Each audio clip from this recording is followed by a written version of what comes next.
Praise the Lord. ഇന്നത്തെ നമ്മുടെ ചിന്താവിഷയത്തിനായി മത്തായിയുടെ സുവിശേഷം 21 35 വാക്യം വായിക്കാം. കുടിയന്മാരോ അവന്റെ ദാസന്മാരെ പിടിച്ച് ഒരുവനെ തല്ലി, ഒരുവനെ കൊന്നു, മറ്റൊരുത്തനെ കല്ലെറിഞ്ഞു. അവൻ പിന്നെയും മുമ്പിലത്തേതിലധികം ദാസന്മാരെ അയച്ചു. അവരോടും അവർ അങ്ങനെ തന്നെ ചെയ്തു. Praise the Lord. ദൈവമക്കളെ, യേശു ക്രിസ്തു ഉപമകളായി പരീശന്മാരോടും ശാസ്ത്രിമാരോടും പറയുന്ന ഒരു വാക്യമാണ് നമ്മൾ വായിച്ചത്. ദൈവദാസന്മാരെ ദൈവത്തിൻ്റെ ഇസ്രായേൽ മക്കളുടെ മാനസാന്തരത്തിനായി ദൈവം ദാസന്മാരെ, പ്രവാചകന്മാരെ അയച്ചുകൊണ്ടേയിരുന്നു. ദൈവമക്കള്, ഇസ്രായേൽ മക്കളുടെ മാനസാന്തരം, അവർ തിരിച്ചു വരുന്നതിന് വേണ്ടി, അവർ ബിംബാരാധനയിൽ നിന്ന് തിരിച്ചു വരുന്നതിന് വേണ്ടി, സത്യദൈവത്തെ ആരാധിക്കുന്നതിന് വേണ്ടി പ്രവാചകന്മാരെ ദൈവം ഇങ്ങനെ അയച്ചുകൊണ്ടേയിരുന്നു.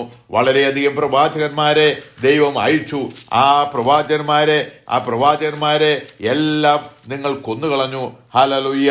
അങ്ങനെ ദൈവം അയച്ച പ്രവാചക ഗണത്തില് യെശയ്യാ പ്രവാചകനുണ്ട്, എസ്കേലുണ്ട്, ദാനിയേലുണ്ട്, ഹല്ലേലൂയ, യെരമ്യ പ്രവാചകനുണ്ട്, അങ്ങനെ ആമോസുണ്ട്, യോനയുണ്ട്, ഹോശിയാവുണ്ട്, യോവേലുണ്ട്. അങ്ങനെ ഓരോരോ പ്രവാചകന്മാരെയും ഓരോ കാലഘട്ടത്തിൽ ദൈവം ഇങ്ങനെ അയച്ചുകൊണ്ടിരുന്നു. അങ്ങനെ ദൈവം അയച്ച പ്രവാചകന്മാരെ അവർ കൊന്നുകളഞ്ഞു.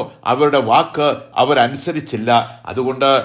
അതുകൊണ്ട് ദൈവത്തിൻ്റെ പുത്രനായ പിതാവാം ദൈവത്തിൻ്റെ പുത്രനായ യേശു ക്രിസ്തുവിനെ തന്നെ ദൈവം യഹോവയായ ദൈവം ഭൂമിയിലേക്ക് അയച്ചിരിക്കുകയാണ്. അവർ പറയുകയാണ്, അപ്പോൾ അവർക്ക് മനസ്സിലാക്കുന്നതിന് വേണ്ടി ദൈവപുത്രനായ യേശു ഒരു ഉപമ പറഞ്ഞതാണ് നമ്മൾ വായിച്ചത്. ഹല്ലേലൂയ. ഒരു മുന്തിരിത്തോട്ടം നട്ടുണ്ടാക്കി, ഹല്ലേലൂയ, അതിൽ വേര് കെട്ടി, അതിൽ ചക്ക് കുഴിച്ചിട്ടു, ഗോപുരവും പണിതു. പിന്നെ അതിൽ കുടിയന്മാരെ പാട്ടത്തിന് ഏൽപ്പിച്ചിട്ട് പരദേശേക്ക് പോയി. ഫലകാലം വന്നപ്പോൾ തനിക്കുള്ള അവകാശം വാങ്ങേണ്ടതിന് അവൻ ദാസന്മാരെ, കുടിയന്മാരെ അയച്ചു. ഹല്ലേലൂയ. ഒരു മുന്തിരിത്തോട്ടം നട്ടുണ്ടാക്കി. ദൈവം പറയുകയാണ്, ആ മുന്തിരിത്തോട്ടം ഹല്ലേലൂയ, ആ മുന്തിരിത്തോട്ടം നട്ടുണ്ടാക്കി. ഈ മുന്തിരിത്തോട്ടം എന്ന് പറയുന്നത് ദൈവം പറയും ഉദാഹരണം, അത് ഇസ്രായേലാണ്. ഇസ്രായേൽ എന്ന ഒരു മുന്തിരിത്തോട്ടം ദൈവം നട്ട് ഉണ്ടാക്കി. ഹല്ലേലൂയ. ഈ ദൈവം പറയുന്നത് പരീശന്മാരോടും ഹല്ലേലൂയ മഹാപുരോഹിതന്മാരോടുമാണ്. ഹല്ലേലൂയ. ഇതിന്റെ ഓണർ, ഈ മുന്തിരിത്തോട്ടത്തിന്റെ ഉടമസ്ഥൻ എന്ന് പറയുന്നത് ഹല്ലേലൂയ സർവശക്തനായ ദൈവമാണ്. ആ ദൈവം ഹല്ലേലൂയ അതിൽ നിന്ന് അനുഭവം വാങ്ങേണ്ടതിന് തൻ്റെ ദാസന്മാരെ അയക്കുകയാണ്. ദാസന്മാരെന്ന് വെച്ചാൽ ഹല്ലേലൂയ ദൈവത്തിൻ്റെ പ്രവാചകന്മാരെ അയക്കുകയാണ്. ആ പ്രവാചകന്മാരെ അവരെന്തു ചെയ്തു? അവരെ ഒരുത്തനെ തല്ലി, ഒരുത്തനെ കൊന്നു, മറ്റൊരുത്തനെ കല്ലെറിഞ്ഞു. അങ്ങനെ താൻ യേശു ക്രിസ്തു ഹല്ലേലൂയ പിതാവായ ദൈവം അയച്ച പ്രവാചകന്മാരോട് എല്ലാം അവൻ ഇങ്ങനെ ചെയ്തു. അങ്ങനെ ഒടുക്കിൽ അവൻ തൻ്റെ മകനെ അയക്കുകയാണ്. തൻ്റെ മകനായ യേശു ക്രിസ്തുവിനെ പിതാവായ ദൈവം അയക്കുകയാണ്. അങ്ങനെ മകനെ അയച്ചപ്പോൾ മകൻ്റെ അയച്ചു കണ്ട കുടിയന്മാർ, ഇവൻ അവകാശി, വരുവീൻ നാം ഇവനെ കൊന്ന് അവൻ്റെ അവകാശം കൈവശമാക്കുക എന്ന് പറയുകയാണ്. അതാണ് ഇവിടെ യേശു ക്രിസ്തു ഇവിടെ പറയുന്നത്. യേശു ക്രിസ്തുവിനെ ദൈവം അയക്കുകയാണ് ഇസ്രായേലിൻ്റെ മാനസാന്തരത്തിനു വേണ്ടി, ഇത് മുന്തിരിത്തോട്ടമായ ഇസ്രായേലിനെ രക്ഷിക്കുന്നതിന് വേണ്ടി യേശു കർത്താവ് ഹല്ലേലൂയ പിതാവായ ദൈവം തൻ്റെ ഏകജാതനായ പുത്രനെ യേശുവിനെ തന്നെ അയക്കുകയാണ്. പക്ഷേ യേശുവിനെയും അവർ തിരസ്കരിക്കുകയാണ്. യേശുവിനെ അവർ കൊല്ലുകയാണ്. ഹല്ലേലൂയ. യേശുവിൻ്റെ ക്രൂശീകരണം ഹല്ലേലൂയ യേശുവിനെ അവർ റിജക്റ്റ് ചെയ്യുകയാണ്. അവൻ സ്വന്തത്തിലേക്ക് വന്നു, സ്വന്തമായവനോ അവരെ കൈക്കൊണ്ടില്ല. അവൻ ജാതികളുടെ ഇടയ്ക്കിലേക്ക് പോവുകയാണ്.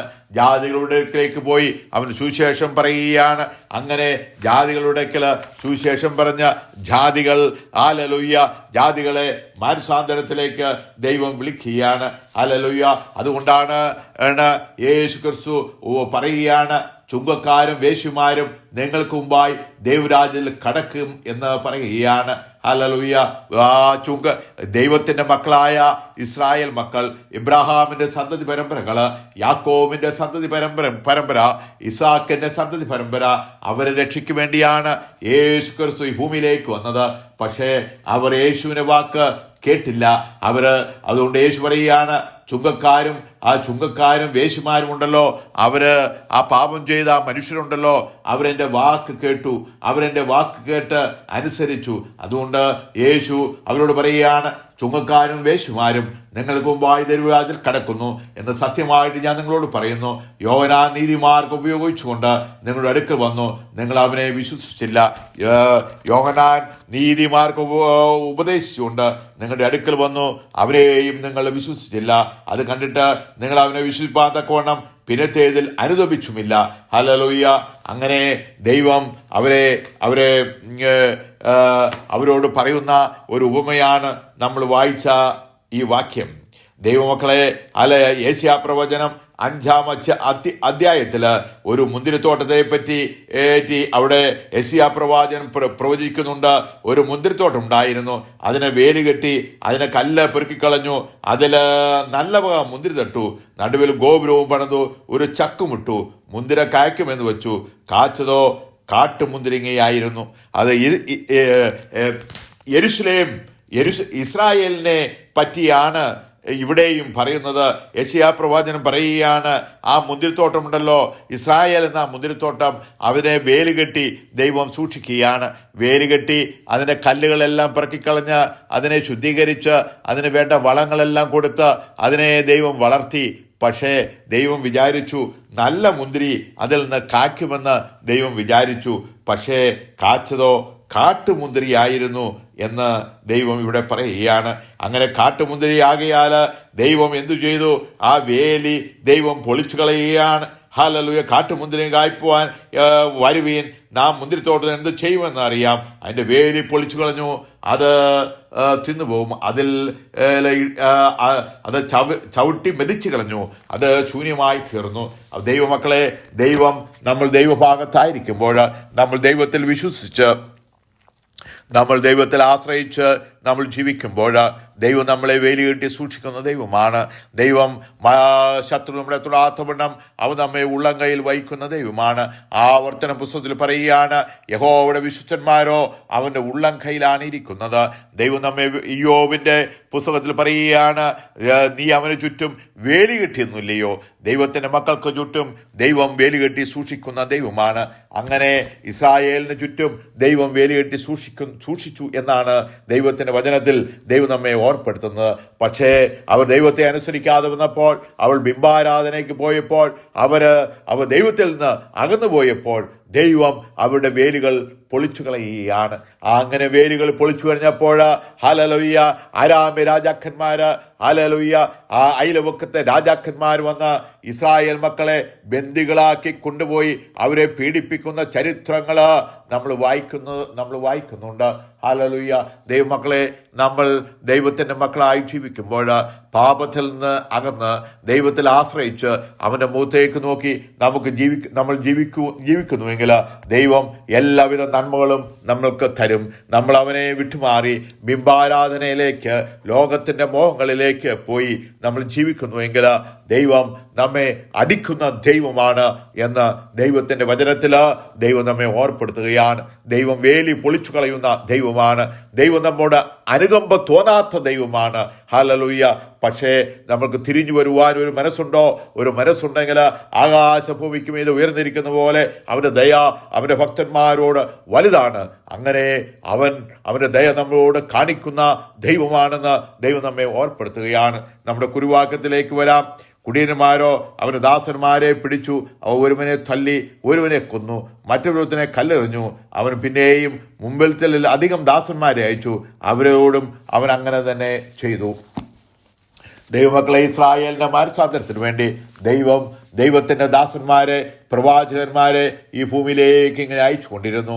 അവരെ ഒക്കെയും ഇസ്രായേൽ മക്കൾ ഹല്ലേലൂയ പ്രവാചകന്മാരെ കൊന്നു, അവരെ കല്ലെറിഞ്ഞു, അവരെ ഓടിച്ചു കളഞ്ഞു. അത് ദൈവം എടുത്തിട്ട് ദൈവം പറയുകയാണ്, പരീശന്മാരോട് പറയുകയാണ്, മഹാപുരോഹിതനോട് പറയുകയാണ്, നിങ്ങൾ ഇങ്ങനെയൊക്കെ നിങ്ങൾ ചെയ്തു. ഇപ്പോഴിതാ ആ മുന്തിരിത്തോട്ടമുണ്ടല്ലോ, ആ മുന്തിരിത്തോട്ടം എന്ന് വെച്ചാൽ ഇസ്രായേൽ ജനമാണ്. മുന്തിരിത്തോട്ടത്തിൻ്റെ ഉടമസ്ഥൻ എന്ന് പറഞ്ഞാൽ ദൈവം തമ്പുരാനാണ്. ആ ദൈവം തമ്പുരാൻ തൻ്റെ ഏകജാതനായ പുത്രനായ യേശുവിനെ തന്നെ അയച്ചിരിക്കുകയാണ്.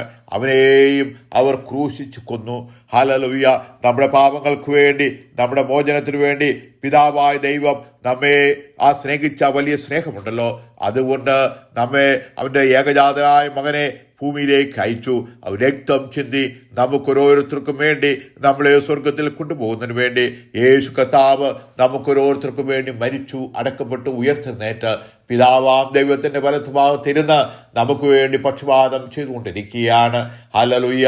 ഈ വചനങ്ങളാൽ പിതാവിൻ്റെയും പുത്രൻ്റെയും പരിശുദ്ധാത്മാവിൻ്റെ നാമത്താൽ ഞാൻ എല്ലാവരെയും അനുഗ്രഹിക്കുന്നു.